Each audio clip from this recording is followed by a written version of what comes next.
Today I have set myself one challenge and one challenge only, and it is to convince you that stained glass is the coolest art medium there is, and that stained glass artists are the coolest people in the world. Yup, I absolutely believe that. I got into stained glass pretty recently, just a couple years ago, and when I did, I wasn't expecting to find so many weirdos online. I was expecting to see only classical art focused around restoring old church windows. This is not the case. Stained glass is not dead. Stained glass is very alive. It is very funny, and I'm gonna prove it to you right now. I'm gonna prove it. So let's go.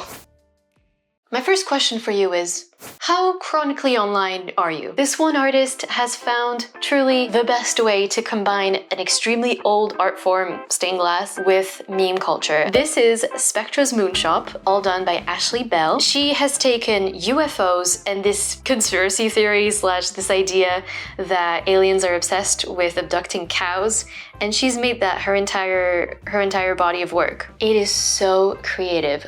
This is 3D. It includes opalescent glass and clear glass. It features cute little cow figurines. It's like this piece just says a lot by itself, and it's like this whole incredible storytelling piece. It is so funny. It is so modern. The next person I want to show you is someone who is doing it all for the community. Imagine taking the grandma quilt, and instead of doing it by crochet, you use stained glass to make it happen. Karina Oswald, she sends artists around the world supplies to take part into her next community project, which is so fun. I want to show you the quilt because the quilt is so impressive. Here it is. Check this out.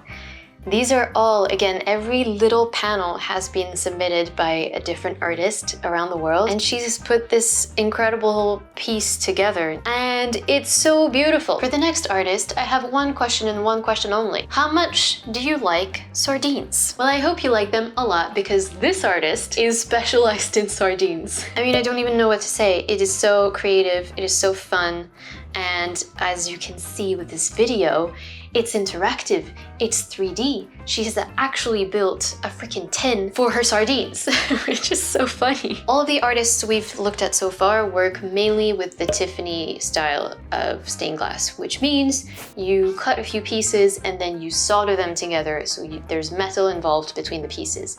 The next artist I'm about to show you only does fusing. She only works with the fusing technique, which means you cut up the bits of glass and then you put them in the kiln and they literally fuse together. This is Linda, and Linda has a level of mastery of her work that is just beyond. It is beyond. Every line is so clear-cut. You can just tell she has this amazing mastery of the medium. Everything is crisp, everything is clean. It's just perfect, and it's almost like pop art. Super interesting. The next person I want to talk about, I cannot say too many things about because I am so jealous of her and her skills, but I have to mention her. This is Ellen Van Dyke. Okay, look. Just look. This is like a freaking painting master meets a freaking stained glass master, all wrapped up in one. Her works are incredibly lifelike. It feels like a photograph, but then she also adds really cool painted textures, and I think there's probably some engraved textures in there too. It's absolutely incredible. She's so well trained and so talented, and she just knows how to use glass to perfection. And I love that her work still looks modern. These are more similar to maybe like the typical cathedral window type of stained glass because you have the level of detail and like the skin tones and everything. But it looks modern as shit, and it's great. Speaking of classical art, there's one artist who has blended another piece of traditional art with stained glass, and it's amazing. If you're familiar with the Delft blue ceramic style, you will love this artist. Gone Bad Glassworks. Her name is Jenna Rose, and she makes these really cool Delft blue ceramic inspired works that also combine old school tattoo styles. There is so much to look at in this piece. It's a skull, it's a woman, it's old school tattoos, but also it's the Delft blue ceramics. There's so much here. There's so much here. And yeah, in general, I find her style super compelling. I feel like whenever I see a piece by her, I can tell it's her work. It's modern, it's a little bit edgy. It's just super interesting. I love it. I have to mention this person because their work is so funny. Chris from Burned Out Glass has a great sense of humor, and one of my favorite pieces they made is inspired by Bosch, Hieronymus Bosch, from just the ridiculous triptych, you know, the one, the heaven and hell one. Well, they took stained glass and they made a butt out of it. Come on. It's just funny. If you're someone who loves intricate pieces, lots of details, lots of bright colors, then you need to check out MSW_stained glass. This is Marissa. She has made this piece, which is crazy. The symmetry is perfect. The subject matter is awesome. There's a lot of textures in the glass. The color choices are really striking too. But maybe one of my favorite pieces by her is this one. I just love how bright and colorful. I'm just getting coral. I'm getting coral straight away, and I just want to look at all the fish and what's happening in there. It's so cool. This person's feed is very bright and colorful, but my favorite thing they made is weapons. So if we scroll down a bit, you can see incredible flails. This one is amazing for the D&D players, the dungeon crawlers, the RPG lovers. Just look at it. I also love that there's a special frame that comes with the stained glass piece.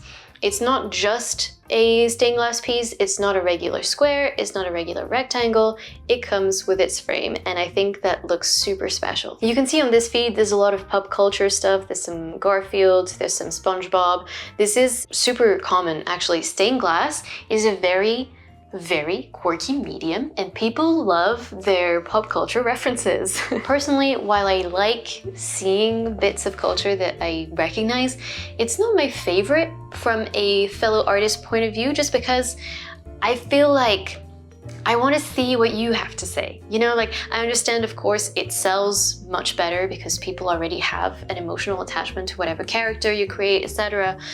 But I don't know, I tend to prefer fully original art that maybe references a style or a genre more so than a specific character. I'd be curious to hear your thoughts about this, because obviously you have to strike a balance between recognizable and easily lovable versus doing your own thing. But yeah, it's interesting. If you love memes, Harry Potter, and The Lord of the Rings, then you will love Nordquist. Her name is Tina, and first row is this absolutely incredible bunch of memes. I don't know this reference, but I mean, I recognize the character, but I don't even know what show this is from, so if you get it, you get it. But I really like her little planet here.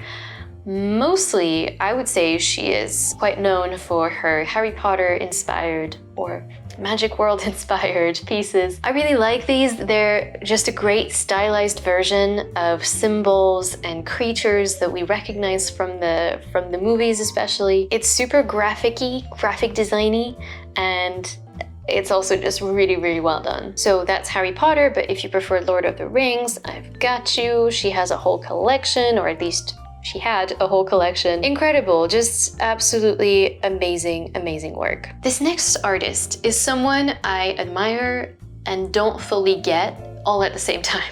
Her name is Sasha Raps, or Sasha Carlos Raps. She calls herself a surrealist artist, and I don't know if you knew this about me, surrealism is my absolute favorite movement. I am so inspired by it. It's very juicy. I always think about the symbols they use and why they use them.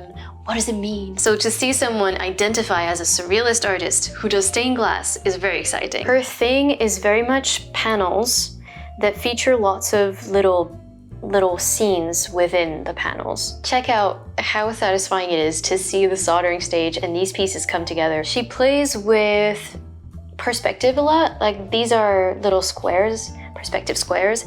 I think that's so cool. I haven't done that yet. I want to do that. Our next artist is someone who combines lots and lots of different techniques. Badass Stained Glass, aka Hannah Gregory. I am just so blown away. She makes these massive windows and they're painted, they're engraved. She's made this portrait, I think of her sister, I want to say. And every single piece of glass gets so much love and takes so much work, and it's really impressive to see it all come together. She has made these massive panels as well. Our next artist I have just discovered today, literally today, but she has jumped up to my list of favorite artists instantly because of this one piece. Look at it! It is a circus tent. It's 3D. It's a box with a lid that perfectly fits on top of it. It's so beautiful. I just love it. I have never attempted a 3D piece so far. I would love to try it, but oh my god, is it intimidating. 2D is already very difficult, so I'm kind of like, I don't know what I don't know about doing 3D glass, so we'll see about that. I also like that she made this piece with teeth, or with a tooth. I've made tooth-based artwork before. I made a snow globe with my actual teeth in it. This is a very old video of mine, so I'm always excited to see people do something with teeth. That's fun. For our next artist, imagine the Garden of Eden was some place you could visit. That's what she does. This is Kristen's work, and it is so cool. Look at this guy, a spoonbill. When do you ever get to see a spoonbill? I never get to see one personally, but I'm so glad something so colorful and so pink and so funny looking has made it to a page that I can admire. We got snakes, we got chameleons, we got manatees, we got whatever this is. What is this? A Florida fish. I feel like I'm going to the zoo whenever I check out her page. Now, I expect a lot of you to have a bit of a gothy heart, to have a bit of a spiky rose thorn sort of vibe about you, and don't worry, we've got the artist for you. This is Roseblood Glass. Now, this is more straightforward. If you like the style, you'll like the style. Spiky thorny roses, a jewel-styled glass with a black widow engraved on it. It's just pretty cool. It's just pretty cool. I really like this. It is simple, it is effective, it knows what it is. Hey, I really like this thing with the chains. I don't know how she affixed the chains to the frame or to the glass. I don't know, but I love it and I want to do the same thing. If you have a soft spot for childhood classics and you're American, you will love Neighborhood Glassworks. I say American because I didn't know about Frog and Toad, but apparently Frog and Toad are a huge children's series that y'all grow up with. But just look, this artist has she's remade some scenes from it. I think some of these are from the covers of some of the books, but yeah, it is just so sweet. If you're looking for someone to have a laugh with, if you love iridescent glass, which is the type of glass that looks like a rainbow depending on the light, you're gonna love Clarity Art Glass. We're talking Nebula Chihuahuas. We're talking sock puppets. It's just a funny time over there. And they're really nice, I've DM'd them before. Ooh, if you're a little goblin who loves to collect trinkets, you need to check out Obscure Glassworks. Em is someone who makes a lot of butterflies typically, but she also makes trinkets. So I know she makes these fused earrings, but also necklaces, coasters, love hearts, etc, etc. There's a lot to see on her page. There's more classic stained glass like the honeycomb or the monstera leaf, but then you get a few funky ones. So like for Halloween, she made all these funny tombstones to put in your plants, in your plant pots. All right, this one is for the plant lovers, but specifically those of you who love cacti. Hannah Hastings from Sanded Fireworks is the artist for you. She has mastered the art of the 3D plant. I mean, it's kind of incredible. I have no idea how she makes these designs happen. Look at how beautiful this is. And then with the reflections, amazing. And finally, because this channel is all about fantasy, it's all about having fun with a little bit of magic here, a little bit of magic there, we have to finish with Seance and Solder, who makes occult-inspired stained glass, and it's just fun. Look at this. Haunt, sweet haunt. adorable. You can see there's lots of little painted details. So this isn't fused, this is painted with the surface paint on top, and I think it looks absolutely amazing. It adds some texture to the house. We've got some classic witch's nails, very fun. A very, very sad, very depressed clown, because of course. And yeah, just a lot of quirky stuff basically. That's it for now. I hope I have convinced you that stained glass is the coolest art form and that stained glass artists are the coolest artists. Honestly, I'm so pleased to have discovered how weird people get with this medium. I did not expect this at all. I feel like I've really found my people. I really need to step up my game. Also, I have really made stained glass that I feel fits in with all these incredible pieces. I am definitely gonna work on some really cool fantasy-ish, magic-ish inspired pieces very, very soon. Hopefully, it will be half as good as some of the works you've seen today. Okay, bye!